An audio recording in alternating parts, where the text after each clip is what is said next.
So,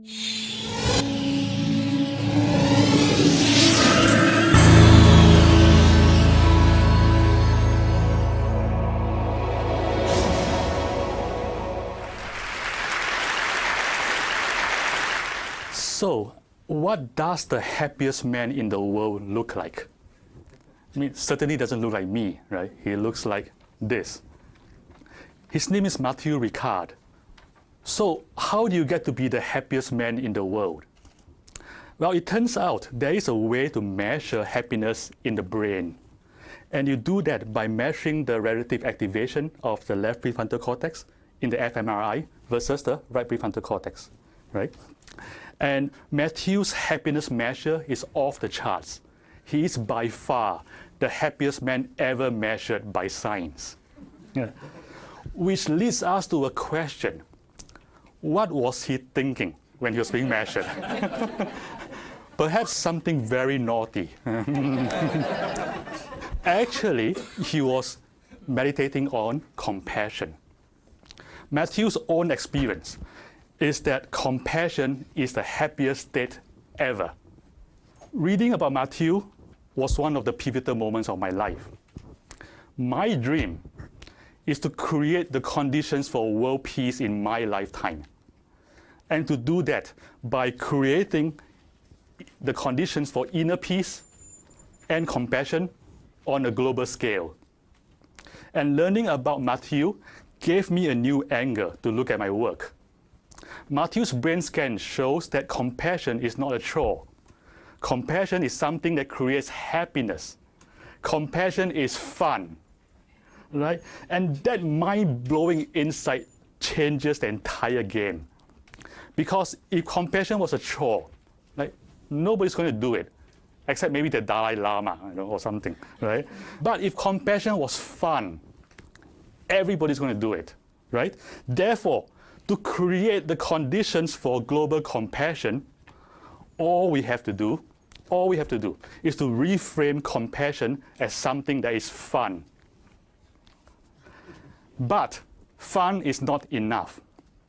What if compassion is also profitable? Right? What if compassion is also good for business? Then every boss, every manager in the world will want to have compassion. Right, like this. That would create the conditions for world peace. So, I started paying attention to what compassion looks like in a business setting. Fortunately, I didn't have to look very far, because what I was looking for was right in front of my eyes, right in Google, my company. I know there are other compassionate companies in the world, but Google is sort of the place I'm familiar with because I've been there for 10 years. So I'll use Google as the case study. Google is a company born of idealism. It's a company that thrives on idealism. And maybe because of that, compassion is organic and widespread company-wide. In Google, expressions of corporate compassion almost always follow the same pattern. It's sort of a funny pattern. It starts with a small group of Googlers taking the initiative to do something. And they don't usually ask for permission. They just go ahead and do it. And then other Googlers join in. And it just gets bigger and bigger. And sometimes it gets big enough to become official. So, in other words, it almost always starts from bottom up. And let me give you some examples. The first example is the largest annual community event where Googlers from around the world donate their labor to their local communities was initiated and organized by 3 employees before it became official, because it just became too big. Another example, 3 Googlers, a chef, an engineer, and most funny, a massage therapist. 3 of them, they learned about a region in India where 200,000 people live without a single medical facility. So what do? They just go ahead and started a fundraiser. And they raised enough money to build this hospital, the first hospital of its kind for 200,000 people. During the Haiti earthquake, a number of engineers and product managers spontaneously came together and they stay up overnight to build a tool to allow earthquake victims to find their loved ones.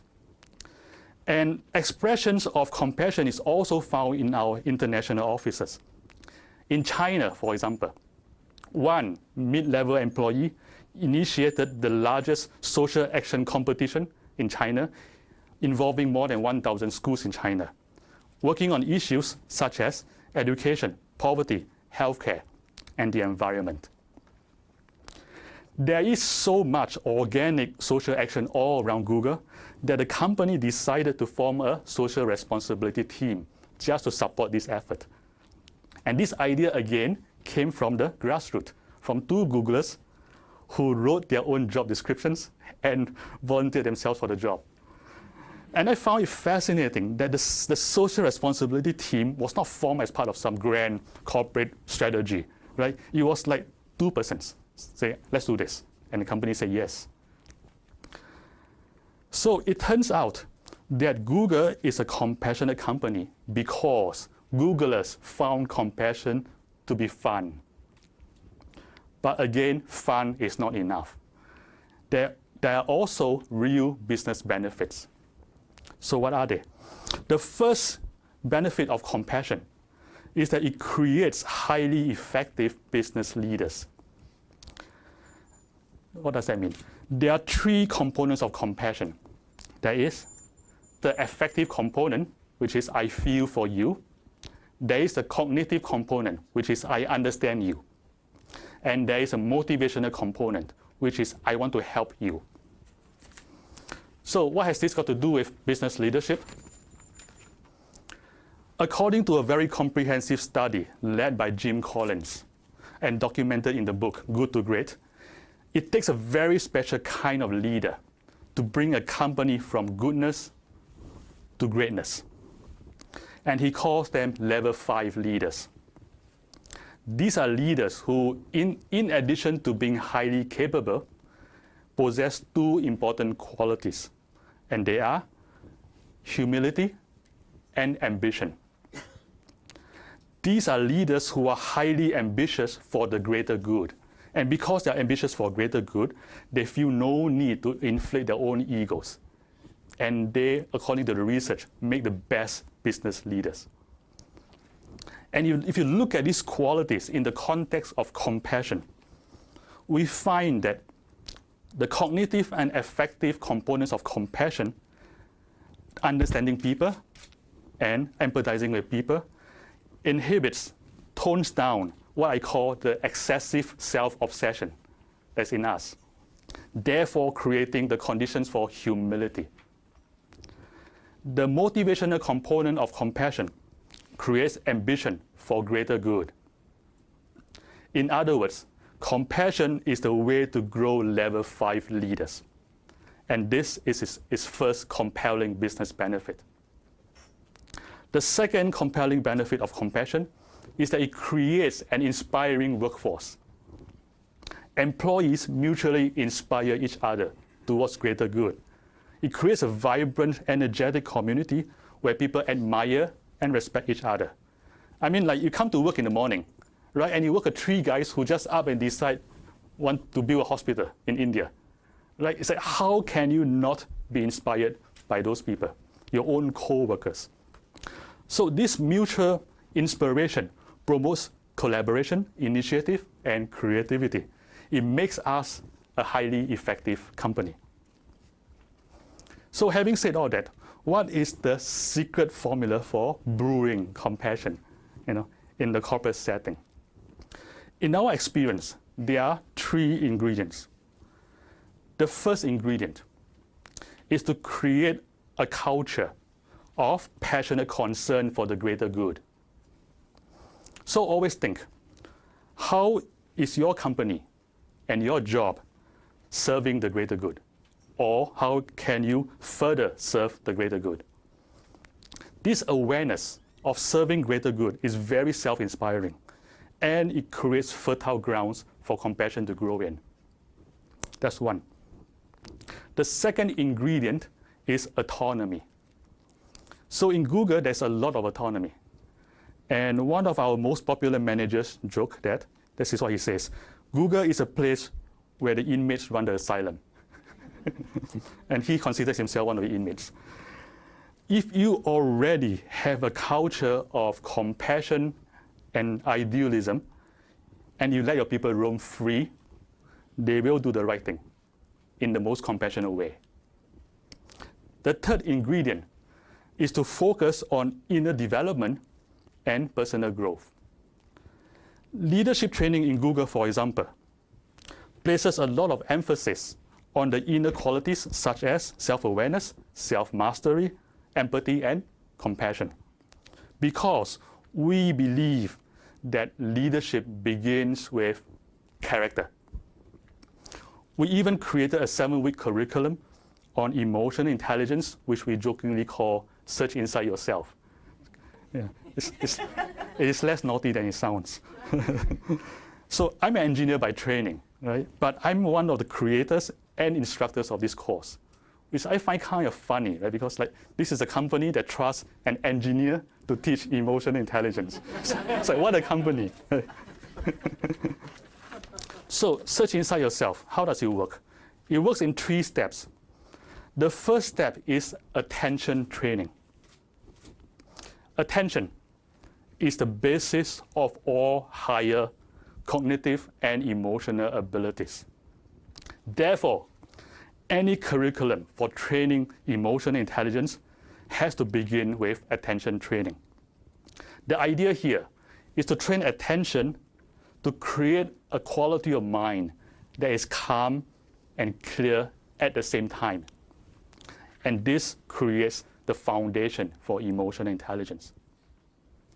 The second step follows the first step. The second step is developing self-knowledge and self-mastery. So using the supercharged attention from step 1, we create a high-resolution perception into the cognitive and emotive processes. What does that mean? It means being able to observe our thought stream and the process of emotion with high clarity, objectivity, and from a third-person perspective. And once you can do that, you create the kind of self-knowledge that enables self-mastery. The third step, following the second step, is to create new mental habits. What does that mean? Imagine this. Imagine whenever you meet any other person, anytime you meet a person, your habitual, instinctive first thought is, I want you to be happy. I want you to be happy. Imagine you can do that. Having this habit, this mental habit, changes everything at work. Because this goodwill is unconsciously picked up by other people. And it creates trust. And trust creates a lot of good working relationships. And this also creates the conditions for compassion in the workplace. Someday, we hope to open source Search Inside Yourself, so that everybody in the corporate world will at least be able to use it as a reference. And in closing, I want to end the same place I started, with happiness. I want to quote this guy, the guy in robes, not the other guy, the Dalai Lama, who said, if you want others to be happy, practice compassion. If you want to be happy, practice compassion. I found this to be true both on the individual level and at the corporate level. And I hope that compassion will be both fun and profitable for you too. Thank you.